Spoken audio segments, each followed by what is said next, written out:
Hello friend, welcome in my YouTube channel आरचल classes. आज की इस वीडियो में पढ़ेंगे ठोस यांत्रिकी से तन्य पदार्थों के लिए प्रतिबल विकृति ग्राफ, जो बीटी बोर्ड एग्जाम के लिए काफ़ी महत्वपूर्ण है।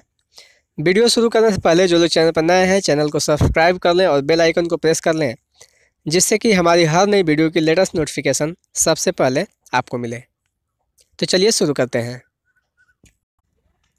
तो इस स्लाइड में आपको 3 फिगर दिख रहे होंगे। जो पहला वाला फिगर है, यही माइल्ड स्टील या पिटवा लोहा का टुकड़ा होगा, राड होगा, छड़ की राड होगी, उसी पे हमको परीक्षण करना है और प्रतिबल विकृति आरेख इसी से निकल कर आएगा। इसी टुकड़े पे हम फोर्स अप्लाई करेंगे, ठीक है। और ये जो साइड में दिख रहा है, ये यूटीएम मशीन है, यूनिवर्सल टेस्टिंग मशीन है। इसी टेस्टिंग मशीन पे जो एक परीक्षण किया जाएगा, ये जो आपको दिख रहा है, ये इसी के बीच में इस राड को पकड़ा जाएगा, ठीक है। मशीन में पकड़ा जाएगा और मशीन में ये जो चीज़ दिख रही है, ये लोड बढ़ाने के लिए बटन दिया गया है, ठीक है। और इसमें लोड वेरी करता हुआ दिखाता है।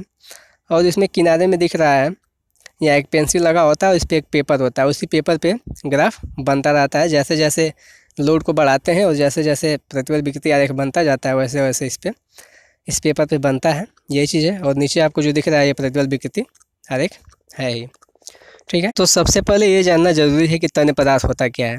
तन्य पदार्थ वे पदार्थ होते हैं जिनमें तन्यता का गुण पाया जाता है। तन्यता की परिभाषा हमने चैप्टर नंबर 1 में, वीडियो पहले में हमने देखा था और पढ़ा भी था। इस गुण के कारण पदार्थ को पतले तार के रूप में खींचा जा सकता है। तो तन्य पदार्थ के उदाहरण कौन कौन से धातु हैं? मृदु इस्पात और पिटवा लोहा तन्य पदार्थ के उदाहरण है। तो ये जो हमारा राड होगा, ये किसका होगा? पिटवा लोहा या मृदु इस्पात का बना होगा। कोई होगा तो तन्य पदार्थ ही ये होगा जो राड है, ठीक है। इसी राड पे हमें परीक्षण करना है, यूटीएम मशीन में उसको लगाना है, ठीक है। तो ये चीज़ दी गई है यहाँ पे कसने के लिए और यहाँ पे कसने के लिए। वर्टिकल ऊर्ध्वाधर हम इस जो राड है, इस राड को इसमें लगाएंगे मशीन में, ठीक है। और ये हैंडल दिया हुआ है कसने के लिए, जिससे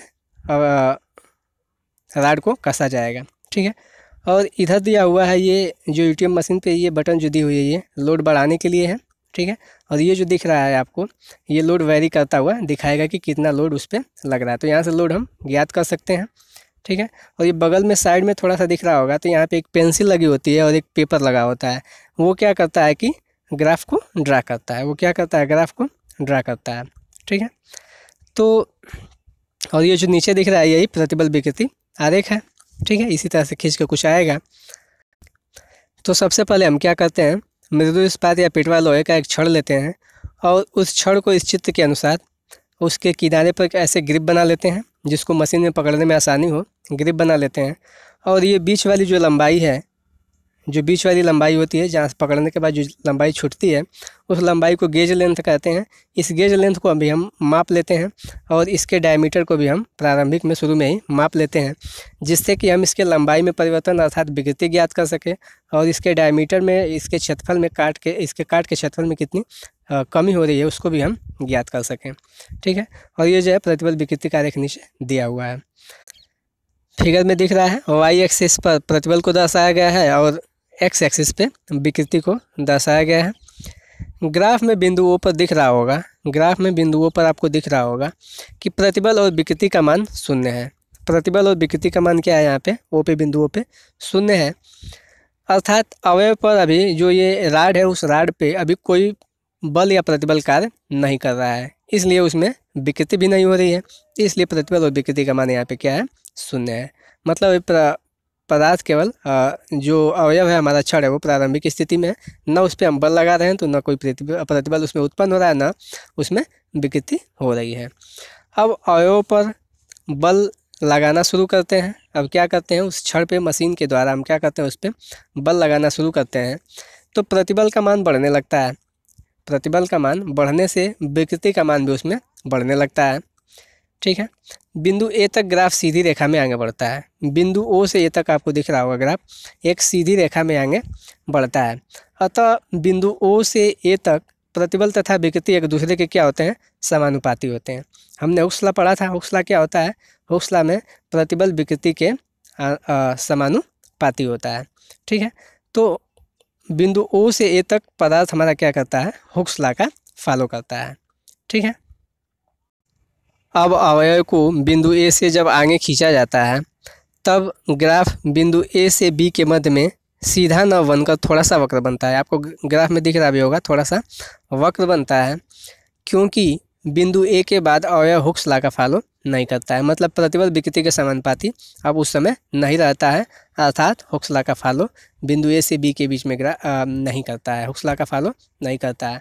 और यदि ए बी के मध्य अवयव से बल हटा लिया जाता है तो पदार्थ अपनी पूर्व अवस्था को प्राप्त कर लेता है।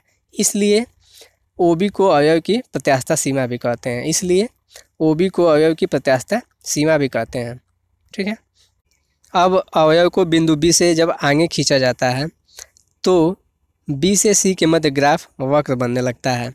इस समय अवयव में बहुत सीमित मात्रा में प्रत्यास्थ बना रहता है। इस समय अवयव में बहुत सीमित मात्रा में प्रत्यास्थ बना रहता है।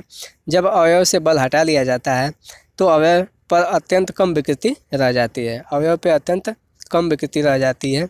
ग्राफ बिंदु C को, इसीलिए ग्राफ में बिंदु C को क्या कहते हैं, पराभव बिंदु कहते हैं।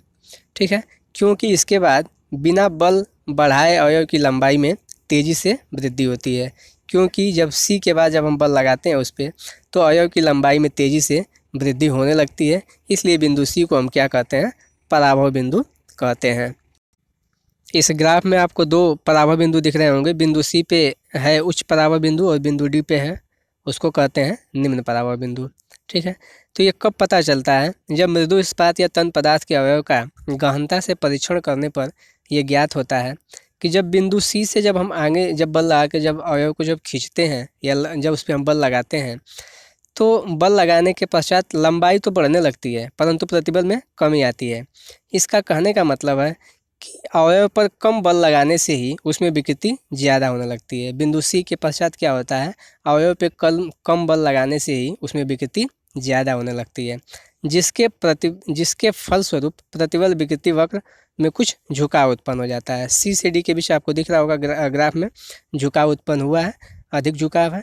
ठीक है, तो जिसके फलस्वरूप प्रतिबल विकृति वक्र में कुछ झुकाव प्राप्त हो जाता है। अतः तन्य पदार्थ के लिए दो पराभव बिंदु होते हैं, तन्य पदार्थ के लिए दो पराभव बिंदु होते हैं। बिंदु C को हम उच्च पराभव बिंदु कहते हैं और बिंदु D को इसलिए हम निम्न पराभव बिंदु कहते हैं। पराभव बिंदु पर पहुंचने के पश्चात पदार्थ का प्रत्यास्थता का गुण समाप्त हो जाता है, अर्थात पदार्थ में प्लास्टिक का गुण आ जाता है। बिंदु D के बाद जब उस पर बल अप्लाई किया जाता है तो उसके बाद उसमें पदार्थ में प्लास्टिक का गुण आ जाता है। आपको O से D तक जो ये ग्राफ दिख रहा है इसे हम प्रत्यास्थता सीमा कहते हैं। प्रत्यास्थता सीमा क्यों कहते हैं, क्योंकि बिंदु D तक कुछ ना कुछ अवयव में प्रत्यास्थ अवयव बिंदु D तक कुछ ना कुछ अवयव प्रत्यास्थ बना रहता है। बिंदु D के बाद पदार्थ में प्लास्टिकता का गुण आ जाता है, अर्थात जब अवयव से बल हटा लिया जाता है तो अपने प्रारंभिक स्थिति को पूर्व स्थिति को धारण नहीं करती, अर्थात उसमें परमानेंट डिफॉर्मेशन हो जाता है। ठीक है, और इसलिए बिंदु D से E के मध्य विकृति अस्थायी रूप से रह जाती है और जो ग्राफ बिंदु D से E तक दिख रहा है वो आपको कुछ इसलिए ऊपर उठता हुआ दिखता है।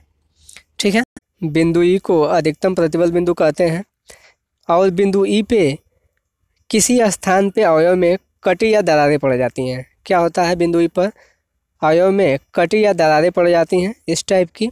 बिंदु E के बाद क्या होता है, जब बिंदु E के आगे जब हम उस पर और जब बल अप्लाई करते हैं, बल लगाते हैं तो अवयव पर थोड़ा सा बल लगाने से ही लंबाई में ज़्यादा वृद्धि होने लगती है।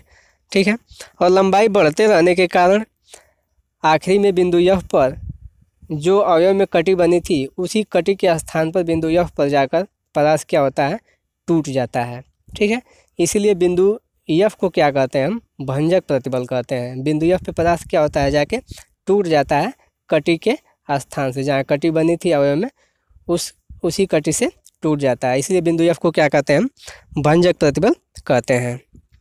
ठीक, तो स्टूडेंट यही है तन्य पदार्थ के लिए प्रतिबल विकृति ग्राफ। वीडियो आपको कैसा लगा कमेंट बॉक्स में ज़रूर बताएं। वीडियो पसंद आए तो वीडियो को लाइक ज़रूर करें और अपने कम से कम 10 फ्रेंडों के साथ वीडियो को शेयर ज़रूर करें, जिससे कि वे भी घर बैठकर पढ़ाई कर सकें। और चैनल को सब्सक्राइब कर लें, जिससे कि हमारी हर नई वीडियो की लेटेस्ट नोटिफिकेशन सबसे पहले आपको मिले। और वीडियो के डिस्क्रिप्शन में बहुत सारे महत्वपूर्ण वीडियो के लिंक दिए गए हैं, वहाँ जाकर हमारे और सारे वीडियो देख सकते हैं। तो thank you, wish you all the best.